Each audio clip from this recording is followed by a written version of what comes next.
Hello friends, welcome back to our channel. So friends, इस video में हम बात करने वाले हैं क्वांट की स्ट्रेटजी बैंकिंग एग्ज़ाम में क्या हम लेके चलें कि हमारा स्कोर 30 प्लस रहे। ओके, एंड काफ़ी कमेंट्स आ रहे थे मेरे पास कि है ना, हमारा जो मैथ्स का सेक्शन है, क्वांट बोले जिसे हम, वो हमारा स्कोरिंग नहीं हो रहा है या स्कोर नहीं बन पा रहा है, काफ़ी कम स्कोर हो रहा है। सो ये वीडियो आपके लिए ही है। तो चलिए स्टार्ट करते हैं वीडियो को। उससे पहले मैं आपको बता दूं कि क्वांट सेक्शन को हम 3 सेक्शन में डिवाइड करते हैं, जिसमें से पहले आता है स्पीड मैथ्स। स्पीड मैथ के बाद सेकंड सेक्शन हमारा आता है डीआई और कैसलेट का। थर्ड लास्ट सेक्शन जो आता है हमारा, वो आता है अरिथमेटिक का। मैं आपको बता दूं कि अगर आप आरआरबी को टारगेट करते हुए चल रहे हैं, पीओ या फिर क्लर्क की बात करें तो क्लर्क में हमें एक भी टॉपिक नहीं छोड़ना है अगर हमें क्लर्क को टारगेट करना है, क्योंकि क्लर्क में एक ऐसा है ना कि हमें 40 आउट ऑफ 40 ही लेने पड़ेंगे। ठीक है, बिकॉज उसकी कट ऑफ काफ़ी ज़्यादा हाई जाती है और 40 आउट ऑफ 40 करेंगे तब भी हमारा कुछ हो पाएगा, क्योंकि उसमें फिर एक्यूरेसी भी थोड़ी सी हो जाती है ना, रोल प्ले कर जाती है। चलिए स्टार्ट करते हैं वीडियो को, हमें किस तरीके से क्या कुछ करना है। सबसे पहले मैं लेता हूँ स्पीड मैथ को। स्पीड मैथ हमारा जनरली 10 से 15 नंबर का आता है।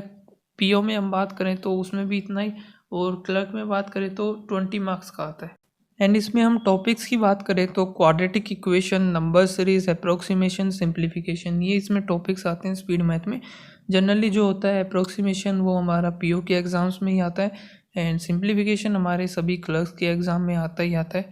गाइज, इसके लिए हमें डेली की हर एक टॉपिक से 20-20 क्वेश्चंस लगाने हैं। कंसिस्टेंसी बिल्कुल मत तोड़ना गाइज, वरना तो आपका स्कोर डाउन होगा ही होगा। स्कोर इंक्रीज करने के लिए आपको मल्टीप्लिकेशन, डिवाइड, इन सब चीज़ों पे तो काम करना ही पड़ेगा।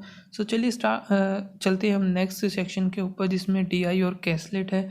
आजकल क्या हो रहा है ना कि कैसलेट पहले नहीं आती थी इतनी, आजकल मोस्टली एग्ज़ाम्स में एक कैसलेट तो ज़रूर आती है। हम बात करें last RRB, PO and clerk की, तो उसमें भी एक एक कैसलेट दोनों एग्ज़ाम्स में आई थी। तो इनके लिए हमें डेली 5 डीआई करनी होंगी। और अगर आपको कंटेंट नहीं मिल रहा है तो आप एक काम कीजिए, अड्डा का एप्लीकेशन डाउनलोड कर लीजिए, उसमें डेली क्विज़ेज़ आती हैं, वहाँ से आपको काफ़ी ज़्यादा मटेरियल मिल जाएगा।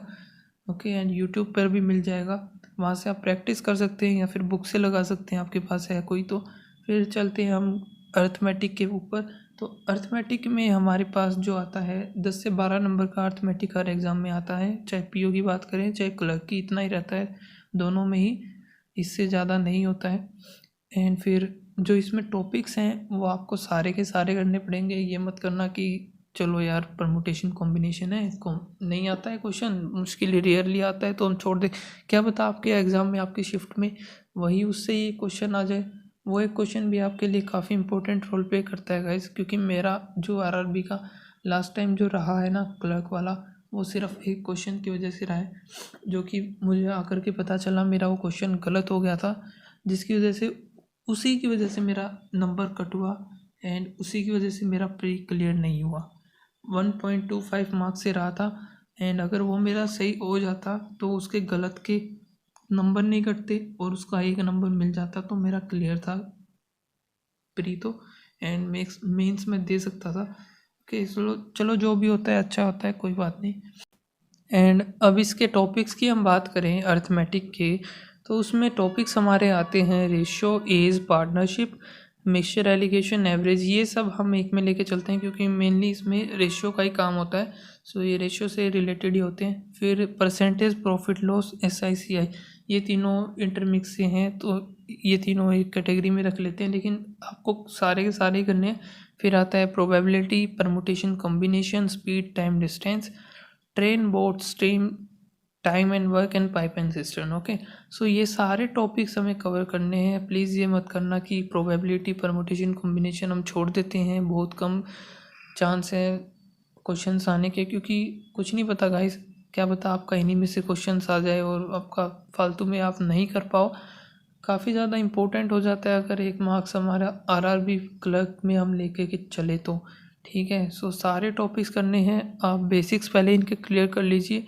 आपको क्या करना है कि एक एक टॉपिक उठाना है। मान लो पहले रेशियो उठा लिया, ठीक है, रेशियो की पहले वीडियोस कंप्लीट करना, साथ साथ अपना प्रैक्टिस करते रहना। क्वेश्चंस लगाना ज़रूरी है बहुत ज़्यादा। क्वेश्चंस अगर आप नहीं लगाओगे बाद में, तो कोई फ़ायदा नहीं है, थोड़े टाइम के बाद आप भूल जाओगे। मैंने स्टार्टिंग में ऐसे किया था, मैं भूल गया था।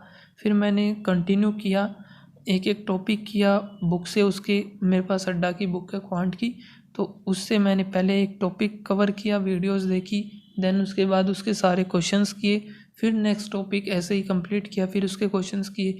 इसके बाद जब सारा मेरा हो गया, मैंने दोबारा से फिर उसको बुक को लगाया, ठीक है। फिर अभी मैंने कुछ दिन पहले ही दोबारा से स्टार्ट किया है, रेशियो से दोबारा बुक ही कर रहा हूँ मैं, डायरेक्ट वीडियोज़ अब नहीं कर रहा हूँ, क्योंकि सिलेबस तो कंप्लीट हो गया, एक बार ही करना होता है। उसके बाद तो हमारा प्रैक्टिस का खेल ही रहता है। तो आपको भी ऐसे ही करना है, सबसे पहले अपना एक बार कर लीजिए सिलेबस पूरा कंप्लीट, देन उसके बाद जो भी आपके पास बुक है वहाँ से बार बार आप प्रैक्टिस करते रहिए। ऑनलाइन मॉक्स वगैरह है, उनके क्वेश्चन जो ना हो वो दोबारा करके देखिए, ठीक है। एंड जो भी आपने PDF कोर्स ले रखा है तो वहाँ से हो जाएगी प्रैक्टिस। काफ़ी ज़्यादा सोर्सेज हैं यार। और अगर आपको फिर भी नहीं मिल रहा है तो सोर्स कोई, तो मैं आपको जो क्वांट की जो बुक है अड्डा वाली, वो मैंने टेलीग्राम पर डाल रखी है, वहाँ से आप उसको डाउनलोड कर सकते हैं, वहाँ से क्वेश्चंस लगा सकते हैं। और बाकी जो स्पीड मैथ्स की हैं उसकी भी मैं PDF डाल दूँगा। काफ़ी सारे क्वेश्चंस हो जाएंगे आपके पास, डेली आप नीड नहीं पड़ेगी कहीं और जाने की, या फिर ज़्यादा क्वेश्चन लगाने तो उसमें से भी आप ज़्यादा लगा सकते हैं, ठीक है। तो उसमें आपको काफ़ी ज़्यादा मिल जाएंगे, तो टेलीग्राम ज्वाइन कर लेना, वहाँ से आप लगा सकते हैं। ओके, सो गाइस इस वीडियो में बस इतना ही है। कोई भी क्वेरी हो तो कमेंट में डाल देना। Thank you.